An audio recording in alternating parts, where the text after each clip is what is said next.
ರಾಜ್ಯಪಾಲರು ಕೇಂದ್ರದ ವಿರುದ್ಧ ಬೃಹತ್ ಹೋರಾಟಕ್ಕೆ ಕಾಂಗ್ರೆಸ್ ಈಗ ಸಜ್ಜು ಮಾಡ್ಕೋತಾ ಇದೆ. ಸಚಿವರು ಶಾಸಕರು ಕಾಂಗ್ರೆಸ್ ನಾಯಕರಿಗೆ ಎಐಸಿಸಿ ಸೂಚನೆಯನ್ನ ಕೊಟ್ಟಿದೆ.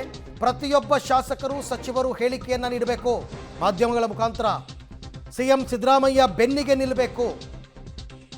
ಯಾಕೆಂದರೆ ಇದು ಪಕ್ಷಕ್ಕೆ ಮುಜುಗರವಾಗುವಂತಹ ವಿಚಾರ. ಕಾನೂನಾತ್ಮಕ ಹೋರಾಟವನ್ನು ಮಾಡೋಣ, ಅದು ಬೇರೆ ವಿಚಾರ. ಕೆಪಿಸಿಸಿಗೆ ಎಐಸಿಸಿಯಿಂದ ಬಂದಿರತಕ್ಕಂಥ ಸೂಚನೆ.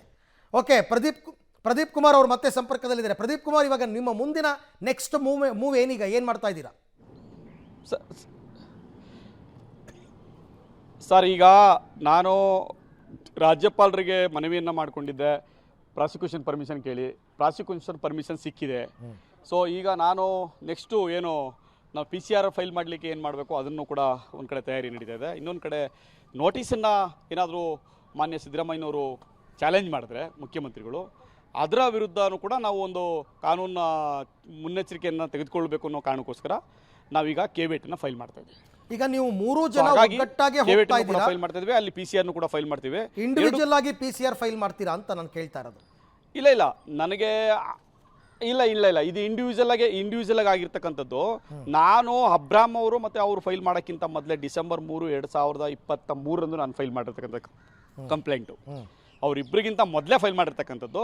ನನ್ನ ಹತ್ರ ಒಂದಷ್ಟು ಡಾಕ್ಯುಮೆಂಟ್ಸು ಅದು ಎಲ್ಲ ಕಲೆಕ್ಟ್ ಮಾಡ್ಕೊಳ್ಳೋಕೆ ಒಂದಷ್ಟು ಕೋರ್ಸು ಅವರು ಲೀಗಲ್ ಎಕ್ಸ್ಪರ್ಟ್ಸ್ ಒಪಿನಿಯನ್ ತಗೊಳ್ಳೋಕೆ ಬೇರೆ ಬೇರೆ ಕಾರಣಗಳಿಂದ ಲೇಟ್ ಆಯ್ತು ಹೊರತು.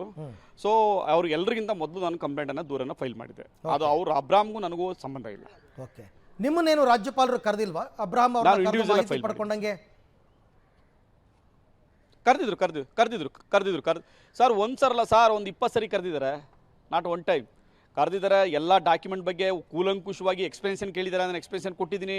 ಡಾಕ್ಯುಮೆಂಟ್ಸ್ ಇನ್ನೂ ಯಾವ ಡಾಕ್ಯುಮೆಂಟ್ಸು ಕೊಟ್ಟಿರಲಿಲ್ಲ ಆ ಡಾಕ್ಯುಮೆಂಟ್ಸ್ನೆಲ್ಲ ಕೇಳಿದ್ದಾರೆ. ಆ ಡಾಕ್ಯುಮೆಂಟ್ಸ್ನ ಸಬ್ಮಿಟ್ ಮಾಡಿದ್ದೀನಿ. ಒಂದಷ್ಟು ಫೋರ್ಜ್ ಡಾಕ್ಯುಮೆಂಟ್ ಆಗಿದೆ, ಒಂದಷ್ಟು ಫೋರ್ಜ್ ಆಗಿರೋ ಡಾಕ್ಯುಮೆಂಟ್ಸ್ ಕೂಡ ಸಬ್ಮಿಟ್ ಮಾಡಿದ್ದೀನಿ.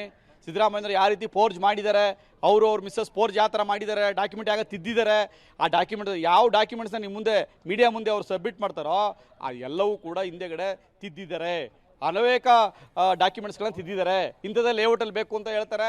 ಆ ಲೇಔಟ್ ವೈಟ್ನರ್ ಹಾಕ್ಬಿಟ್ಟು ನನಗೆ ಕೊಡ್ತಾರೆ. ಇದರಲ್ಲಿ RTI ಕೇಳಿದ್ರೆ ಅದು ಬರುತ್ತೆ. ಸಮಯ ಬಂದಾಗ ಅದನ್ನು ಕೋರ್ಟ್ ಮುಂದೆ ಎಸ್ಟಾಬ್ಲಿಷ್ಮೆಂಟ್ ಮಾಡ್ತೀವಿ. Okay, thank you Pradeep Kumar. Public TV ಜೊತೆ ಮಾತನಾಡೋದಕ್ಕೆ. ದೂರುದಾರರು 3 ಜನ ಇಂಡಿವಿಜುವಲ್ ಆಗಿ ದೂರು ಕೊಟ್ಟಿರೋದ್ರಿಂದ ಅವರವ್ರದ್ದೇ ಆದಂತಹ ಮುಂದಿನ ನಡೆಗಳೇನು ಅಂತಕ್ಕಂಥದ್ದು ತೀರ್ಮಾನ ತಗೊಂಡು ಅವರು ಮೂವ್ ಆಗ್ತಾ ಇದ್ದಾರೆ. ಕೋರ್ಟ್ ಕೂಡ ಈ TJ ಅಬ್ರಾಮ್ ಕೇಸನ್ನು ಮತ್ತೆ ಇದನ್ನು ತಗೊಳ್ಳೋಕೆ ಚರ್ಚೆಗೆ ಅವರು ಪರ್ಮಿಷನ್ ತಗೊಳ್ಳೋಕ್ಕಿಂತ ಮೊದಲೇ ಫೈಲ್ ಮಾಡಿದ್ದಾರೆ. ಅದ್ರ ಬಗ್ಗೆ ನನಗೆ ಗೊತ್ತಿಲ್ಲ. ಬಟ್ ಆದರೆ ಡಿಸೆಂಬರ್ 3, 2023 ನಾನು ಕಂಪ್ಲೇಂಟ್ ಫೈಲ್ ಮಾಡಿರೋದು. ಇವತ್ತಲ್ಲ ನಾನು ಫೈಲ್ ಮಾಡೋದು. ಅದಕ್ಕೆ ನನ್ನ ಹೆಸರು ಫಸ್ಟ್ ಹಾಕಿದ್ದಾರೆ. ನಾನೇ ಫಸ್ಟ್ ಕಂಪ್ಲೇಂಟ್ ಫೈಲ್ ಮಾಡಿದ್ದು. ಸೊ ಹಂಗಾಗಿ ಅವತ್ತೇ ನೀವು ಎಲ್ಲ ಡಾಕ್ಯುಮೆಂಟ್ ಸಬ್ಮಿಟ್ ಮಾಡಿದ್ರೆ 150 ಡಾಕ್ಯುಮೆಂಟ್ ಕೊಟ್ಟಿದ್ದೀನಿ. ರಾಜ್ಯಪಾಲರಿಗೆ 150 ಡಾಕ್ಯುಮೆಂಟ್ಸ್ ಕೊಟ್ಟಿದ್ದೀನಿ. ಸೊ ಈಗ ನೋಡಿ, ಅವರು ಕೂಡ 3 ಜನ ದೂರುದಾರಿದ್ದಾರೆ. ಸ್ನೇಹಜೀವಿ ಕಿರಣ್ ಅವರು, ಒಂದು TJ ಅಬ್ರಾಹಂ ಮತ್ತು ಪ್ರದೀಪ್ ಕುಮಾರ್, 3 ಜನ ದೂರುದಾರರು. ಈಗ ಪ್ರದೀಪ್ ಕುಮಾರ್ ಅವರ ಮುಂದಿನ ನಡೆ ಏನು? ಅವರೇನಾದರೂ ಕೇವಿಯೇಟ್ ಅನ್ನು ಸಲ್ಲಿಸ್ತಾರಾ?